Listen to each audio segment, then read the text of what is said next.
The first one is by Wood. Yeah. On the world here, Unsecured personal DeFi lending. Yeah. Thank you for introduction. And our team, including me and Gotoh and Maruyama, and we are going to propose in an unsecured personal DeFi lending protocol, and our project name is Peer. And from the presentation, you will know why unsecured personal loans doesn't exist in DeFi for now, and why we can build the missing infrastructure. And this is a test-heavy slide, but I want to force you to read it. And even though it is a BIS version published in 2022, but the problem remains. So the same thing I want to express is DeFi lending, as currently designed, fail to foster financial inclusion. Here is inclusion. And we point out 3 challenges. The first is lack of off-chain credit history. And the second is prevention of DeFi fraud evasion. And the third is privacy protection compatibility. And in response, our proposal direction is to bring the credit report to the DeFi and use the client signature to create a unique but unlinkable ID for the user, and use this ID to build a DeFi transaction history, and utilize zk-SNARK. zk-SNARK has the minimal disclosure property and also can provide a guarantee of the correctness calculation. So we can use this correctly guarantee to verify the DeFi transaction history, if it is correct or not. Okay, before we dive into the technical details, we defined 5 requirements, 3 liquidity market requirements and 2 participation requirements. I don't have enough time to explain the economic reason. However, 3 liquidity market requirements. First is no loans can be on this borrower's credit capacity. This person only has 10 Ether credit capacity, and he has already received 5 loans. Then the next he can only receive 5, no more than that. And the second is if this borrower has already defaulted in DeFi, then even though he changed the address, A address changed to B address, the next lender can still detect he has already defaulted before. And the repayment accumulation, even though this borrower wants to change the address B to the first loan is applied by the address A, and now he wants to use the address B to apply for a new loan, then he can prove to the lender he has a good history that he paid the previous loan. And the participation requirement, minimal disclosure, we don't ask the borrower to provide the raw attribute. And the second is unlinkability. The borrower can use multiple addresses to apply multiple loans, and this address cannot be linked. It is the full DeFi lending process. Well, the lender deposits money in the pool, and the credit bureau is off-chain process. Credit bureau provides the credit report to the borrower, and borrower uploads the credit report to the smart contract. And smart contract is judged based on the pool policy to whether to provide the money to the borrower or not. And then, if the borrower receives money, repay the money, and then the lender can withdraw money from the pool. It is a full process. Okay, let's consider about the privacy protection. Let's use zk-SNARK. With this option, let's say this is a verifiable credential, and the borrower can calculate the credit capacity locally and generate the proof locally and upload the proof and the credit capacity. And smart contract only need to verify the proof. If it's correct, then credit capacity is correctly calculated, and then compare with the expected loan amount and the capacity, and decide whether to provide the loan to the borrower. However, this approach, yes, we can reach these 2 requirements. However, we cannot check back how many loans he has already received, whether he defaulted or not, and how many loans he has already repaid with it.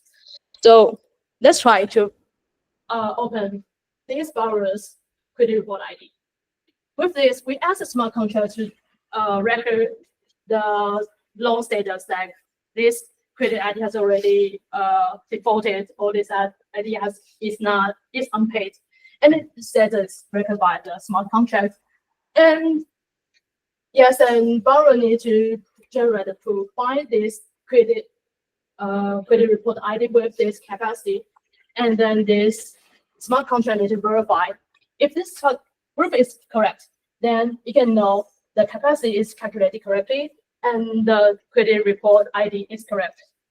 And by doing this, because before it is a public input for the circuit, so the borrower need to prove it has already defaulted or not. So from here, we can know if it is defaulted, then this proof he cannot generate a proof to say I didn't report it. Yes.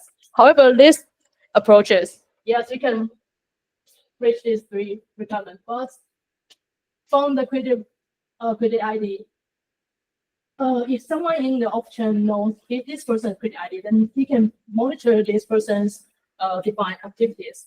And also the credit bureau knows this credit ID, so he can monitor all these person's defined activities, and that is not our preferable situation. However, if you think about it, we ask the address cannot be leaked, but also we ask the defined transaction history can be checked. It sounds like a mission impossible, but zk-SNAP can help us to reach it together. First of all, we use the bind signature. We ask the borrower to randomly choose a secret and commit it, and ask the credit bureau to put this commit in the credit bureau credit report. But this setup can only be done one time. And then with this, borrower can calculate base ID. This is that in Canada we have a security insurance number. In America we have a social security number. Everyone has this unique number. So use this component can calculate a unique base ID, and this should be remain secret. And with this, the borrower can use this base ID and the payment address. Payment address is this loan. I check this loan, and after I want to repay, I will need to pay to this loan. That's loan's repay ID, and the K is a secret number. And this loan ID is the public, and this is the loan's identifier. So we use the loan ID to replace the credit report ID. But if this borrower use address to receive the loan A, and use the borrower B, or use address B to receive a loan B, since the address A and B are independent from each other, and the loan ID A and loan ID B are also independent from each other. So still, the problem hasn't been solved. So what can we do? Since the one who knows all the history are the borrower, we can ask borrower to record the transaction history by himself. As long as we can make sure, we can verify whether he is lying or not. If we can measure it is correct, then we can just build a system, ask the borrower to do a self-report. So how can we make sure it? We ask a smart contract to store two lists. The one is the loan expiry. It is not ask the smart contract to identify whether this loan has already defaulted or not, but because every loan has exists expiration will based on here, no matter it is paid or unpaid. And here is the state. State K is calculated by here. It's the commitment fund. It's the commitment for this information. So let's say if now you want to apply for a new loan, the first thing you need to prove is that this state is really exists here. By doing this, he can forge the information. And the second thing is you need to use this information and the credit report information, and also these two public input to calculate the credit capacity. So we need to use the proof to prove it is all correctly calculated. And the third thing is if this borrower can receive this loan, this is the amount he's going to pay. And you need to add this amount to the on. And of course, the ID. It means this ID with this amount, you need to update this part. So the third thing you need to prove is that this state is correctly updated. So if this loan can be received, can be accepted by the smart contract, this state will be added here. Yes. And of course, you will see the borrower can always pretend it is his first time to receive the loan. So we use the notifier to push the borrower to update the case every time. Okay, by doing this, because this notifier can push the borrower to update the case, so you cannot unlimitedly reply the loan. And also default transparency. Since here, how can we judge if a loan is defaulted or not? There are two conditions. First one is the loan has already over the expiration, and the second is it is remain unpaid.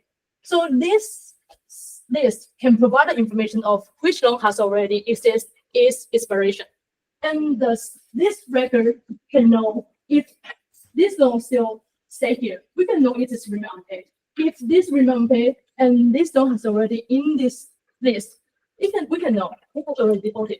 So by this scheme, we can reach to the default transparency, and also repayment accumulation. If in the next slide we will explain how we can repay, and after repay, we will update here, so we can reach this requirement. And minimal disclosure, yeah, there is no role information disclosed. And unliquidity, with this information, you can link these two other cells together as the same one. Okay, thank you. So yeah, we have to kind of Okay. the time constraints. So does anyone have any question on this?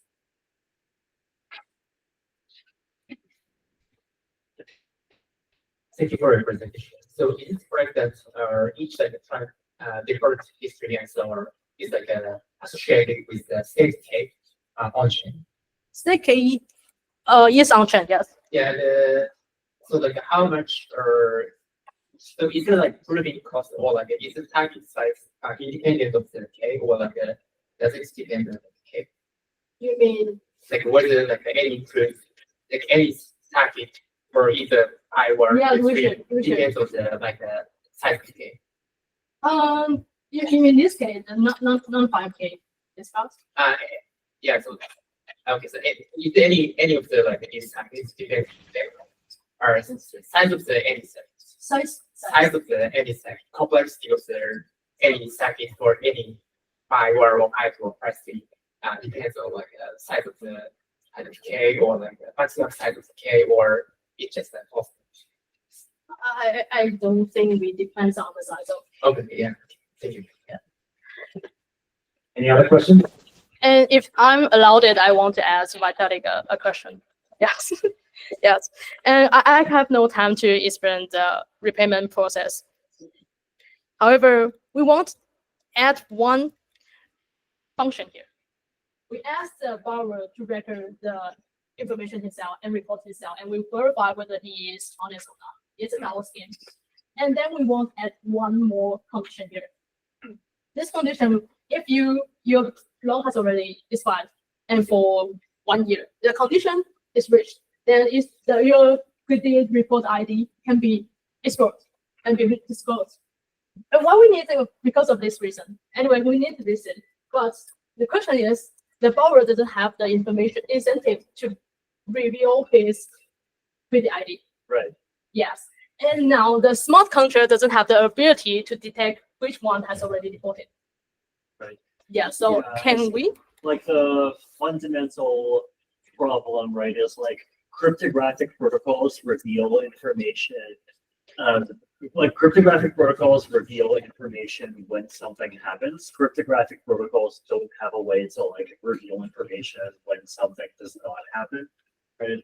And so you would have to have some other kind of process that has access to that information and has access to the ability to reveal that information, and that is somehow constrained to only reveal the information if a default happens. So the simplest thing I can come up with immediately, right?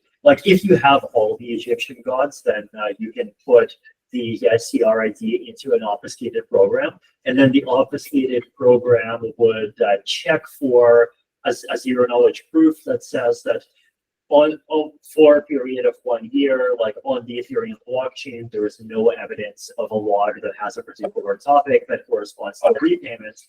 And then, like, if it sees like a year of history that is finalized that does not contain it, then then it leaks the information, and then like otherwise it doesn't, right? But then, like, this depends on obfuscation, and then this also depends on Ethereum blockchain security. Like, if Ethereum gets 51% attacks, then, like, depending on how it goes, either people default and it doesn't get disclosed, or people don't default and it gets disclosed. And then before you have obfuscation, like, the best you can do is, like, some kind of MPCT kind of thing. Maybe there's like more specialized forms of witness encryption that get you a better guarantee that are like less hard than solving the full problem of obfuscation. Like, it's a research problem, but like, yeah, doing that with without complicated assumptions, like, it is challenging, and it is also a very important problem.